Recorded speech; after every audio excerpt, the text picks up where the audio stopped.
Hello guys, আজ আমি বানিয়ে নিয়েছি মেথি আলুর সবজি। একদম চটপটা, খুব কম মশলায় বানিয়ে নিতে পারবেন। তো চটপট শীত থাকতে থাকতে এই রকম টাটকা মেথি আলুর সবজি বানিয়ে নিন। রুটি, পরোটা, ভাত সব কিছুর সাথে এনজয় করতে পারবেন। আর খুব সিম্পলভাবে বানানো, যে কেউ এই রেসিপিটা বানিয়ে নিতে পারবেন আর এনজয় তো করতেই পারবেন। তো নমস্কার বন্ধুরা, আমি অনামিকা, আপনাদের চ্যানেল অনামিকা রান্নাঘরে আপনাদের সবাইকে স্বাগত। দেখতে কত সুন্দর হয়েছে তাই না? তো চলুন। তো প্রথমেই এখানে একটা কড়াই নিয়ে নিয়েছি, কড়াইটা গরম করতে বসিয়ে দিয়েছি। এখানে আমি দিয়ে দেবো তেল। তেলের পরিমাণটা আমি বলে দিচ্ছি, প্রথমেই বলে দিই, খুব বেশিই লাগবে তেলের পরিমাণটা।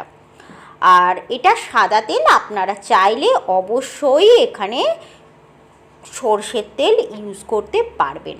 তো এখানে আমি দেখুন 3 চামচ একদম ভরে ভরে ভরে ভরে তেল দিয়ে দিয়েছি। তেলটা অনেকটা গরম হয়ে গেছে, তো আমি বারবার দেখে নিয়েছি তেলেরটা মানে ঠিকঠাক গরম হয়ে গেছে। এবার এখানে দিয়ে দিচ্ছি গোটা জিরের ফোড়ন। ফোড়নটা কিন্তু একটু বেশিই দিতে হবে, যাতে মেথি যখন সবজিটা খাবো তখন আমাদের মুখেতে যেন পড়ে। আর এখানে দিয়ে দেবো 2টো শুকনো লঙ্কা মাঝখান থেকে চিড়ে দিয়ে দিচ্ছি। ফোড়নটা একটু টাইম ধরে হতে দিলাম। আর ডুমো ডুমো করে কেটে রাখা আলু একটু ভেজে নিচ্ছি। এখানে দিয়ে দিয়েছি 2টো বড় বড় সাইজের আলু। আর আপনাদের বলতে ভুলেই গেছি, গ্যাসের ফ্লেমটা কিন্তু একদম লোতে করে নিয়েছি। লোতে রাখলে ফোড়নটা একদম কি হবে, পুড়ে যাবে না, এরকম একটু ভাজা ভাজা হবে, তখন খেতে ভালো লাগবে। আর আপনাদের বলে দিই, আমি এটা একদম নিরামিষ বানাচ্ছি। আপনারা চাইলে কিন্তু অবশ্যই পেঁয়াজ দিতে পারবেন, পেঁয়াজ দিলে কিন্তু টেস্ট বেড়ে যাবে। তো এটা নিরামিষ দিনে রাখতে পারেন, সেই জন্য আমি এখানে পেঁয়াজটা দিলাম না। আর অল্প এখানে লবণ দিয়ে দিলাম আর হলুদ দিয়ে দিচ্ছি, যাতে আলুর টেস্ট বাড়ে আর দেখতে সুন্দর হয়। আর লাল লঙ্কার গুঁড়ো এখানে একটু বেশিই দিয়ে দিলাম, যেহেতু মেথি শাক একটু তেতো তেতো হয় না, তো সব জিনিসটা মিলে কভার হয়ে যাবে।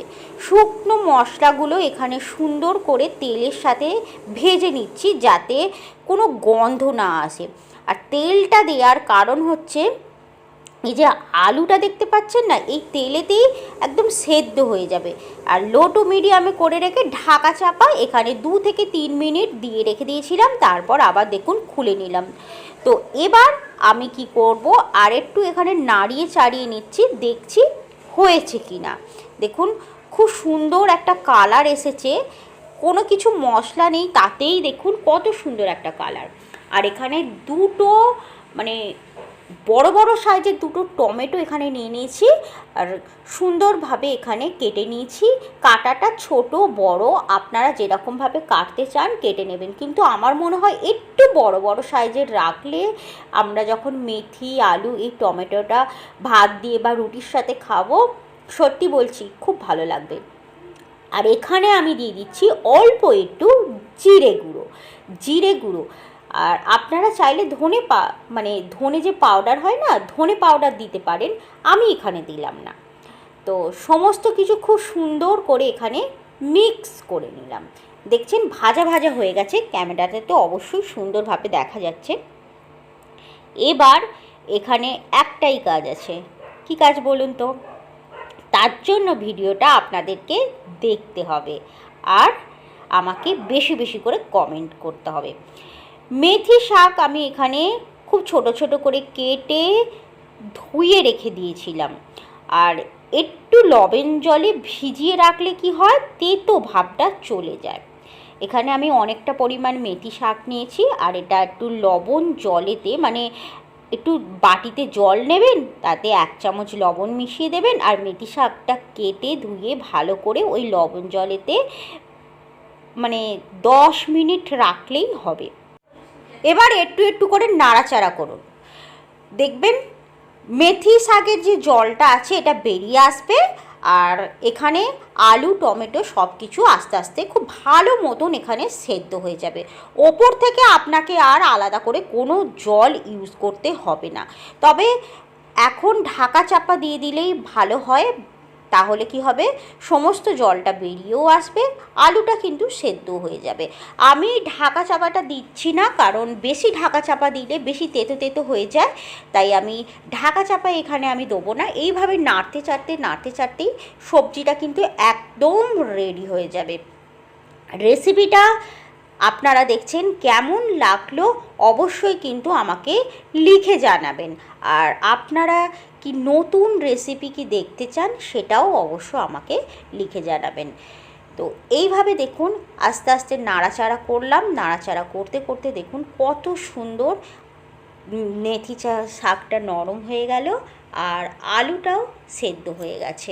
তো এই রকম চটপটা মেথি শাকের সবজি বা মেথির সবজি কার কার খেতে ভালো লাগে আপনারা অবশ্যই কমেন্ট বক্সে লিখে জানান।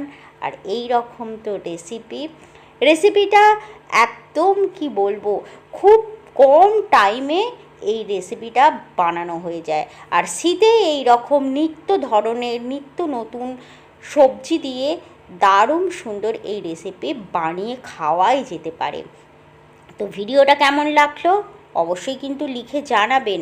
আমি এখানে একটা ছোট্ট প্লেটে সার্ভ করে আপনাদেরকে দেখিয়ে দিচ্ছি। দেখুন কত সুন্দর হয়েছে এই রেসিপিটা।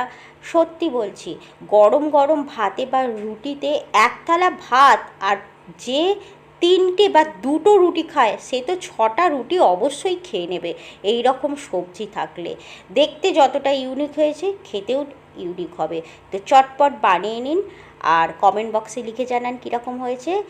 আজকের মতো এইটুকুই। থ্যাংক